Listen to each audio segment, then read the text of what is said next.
Over the last week, I rewatched all the Indiana Jones films for the first time in a few years. And wow! I forgot how great they were. There are very few films I enjoy as much as these, and since I've rediscovered my love for the series, I couldn't not make a video. This is talking about the Indiana Jones movies. Before the video properly starts, I'd like to remind you to please subscribe. The analytics show that more and more people are subscribing with each upload, so it'd be great to keep that trend going. I'm trying to post around every 10 days or so comment down below films or TV you want me to speak about in the future, as there's a good chance I will. With that said, enjoy the video. In the first half of this video, I'll give my opinions on each of the films, and in the second half, I'll delve into deeper aspects and focus on different things. Raiders of the Lost Ark. It's a classic. One of the best films ever made in my opinion. It's probably my favourite in the series, mainly because of the sheer number of times I've watched it. But even without my obvious nostalgia, this film is absolutely brilliant. From Steven Spielberg's direction, to George Lucas and Philip Kaufman's story, to John Williams' score, the filmmaking is on point. So is the acting. All round it's great. Harrison Ford is excellent, in all of the films obviously. I've always preferred him as Indiana Jones to Han Solo. I think you can see in his performance that he connects with the character more and enjoys it. This film broke records at the time and was nominated for and won many Oscars. And his influence as a cross between a James Bond action-adventure fantasy film can be seen everywhere. And because of that, I think it deserves its reputation of being a revolutionary masterpiece. The Temple of Doom. Another one of my favourites. This film was seen as a bit of a disappointment when it came out, and I really don't understand why. The filmmaking is on par with the first, the story is great, and the acting is superb. I think most of the backlash comes from the clear shift in tone. This film is much darker than the first. I also think that some people not realising that this film is a prequel to Raiders of the Lost Ark also contributed to the poorer reception, as the character of Indiana Jones is a bit less likeable in this one. However, if you look at the films as a whole, in chronological order, it begins to make sense. Despite all of this, I still adore this film. It's my second favourite after Raiders, and I love that it tries to be different. It's definitely the most individual and separate film in the franchise, and I really like that. Unlike Kingdom of the Crystal Skull and partially The Last Crusade, it doesn't rely on support or nostalgia from the first to make it enjoyable. This film also features some of the most iconic Indiana Jones moments. The minecart chase, the bridge fight, the fortune and glory moment. Also, you can't forget Short Round. Overall, I think this film is spectacular, and that it's sorely underrated. I implore you to rewatch it with the same mindset I have, and you might find that it's much better than you first thought. The Last Crusade does most for Indiana Jones as a character, I feel. Later on in the video, I'll delve into this deeper, but the film really completes Indy's arc from the first three films. Anyway, it's great. I feel like I'm repeating myself, but really, they're all great.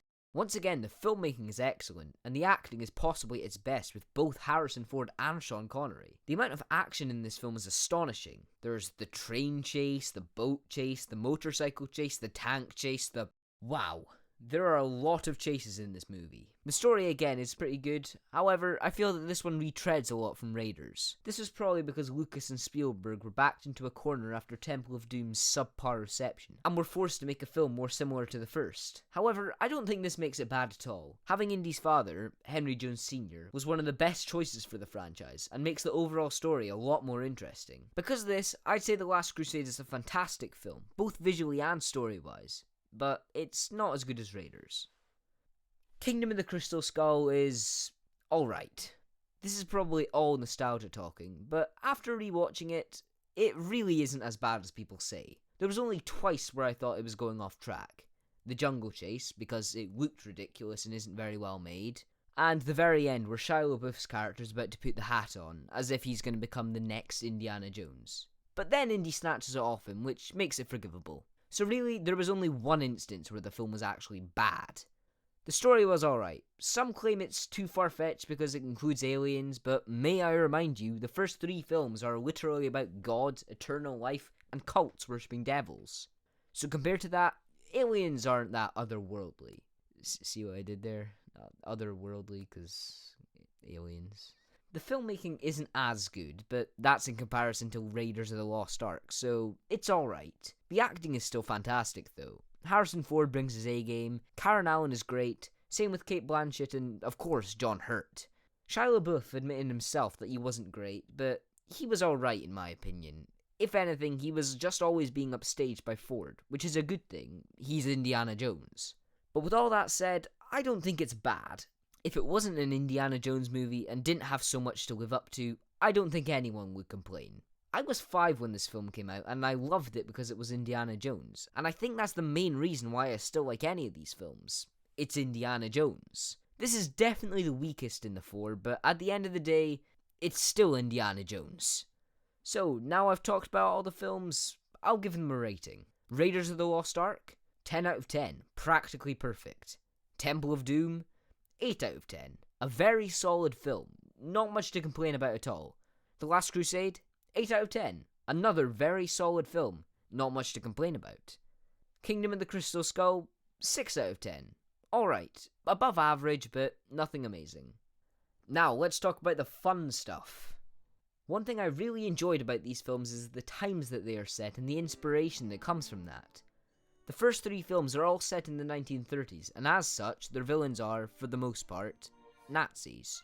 This is very similar to the serialized adventure programs that were coming out at the time, which actually inspired Spielberg to make the films. I think this is why I'm so forgiving of Crystal Skull including aliens. It takes place in the 50s, so using the same logic as the previous films, it makes sense for this film to be based on the adventure serials of the 1950s, which included aliens, who often represented Soviets and communists, who are another big threat in the film. It makes me wonder who will be the villain of the 5th film, which is suggested to take place in the 60s, when there was also many space and alien adventure serials like Doctor Who and Star Trek. Maybe they'll be able to pick up the threads left over in Crystal Skull and tie it all up in a neater way than it was in that film. This series of films is rarely about the artifacts that Indy goes after. In fact, there's only one time in the entire series where a lost treasure is actually returned to a museum, and that's the Cross of Coronado. But this is a very special artifact, and it plays a very big role in the formation of Indiana's character and the completion of his arc. See, as a teenager, Indy steals the cross from a gang of thieves because it belongs in a museum!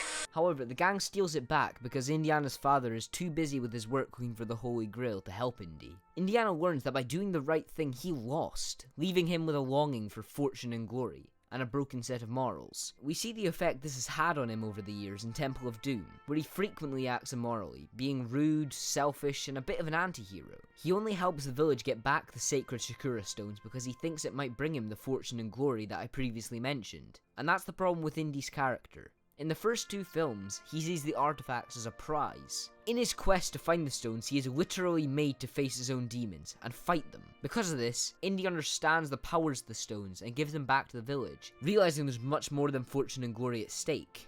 By the end of the film, Indy isn't fixed, he isn't healed, and his longing for fortune and glory still gets the best of him at times, except now, he is acting out of good. In Raiders, Indy wants to discover what the Ark is and return it to a museum. He still sees it as a prize, but not for himself.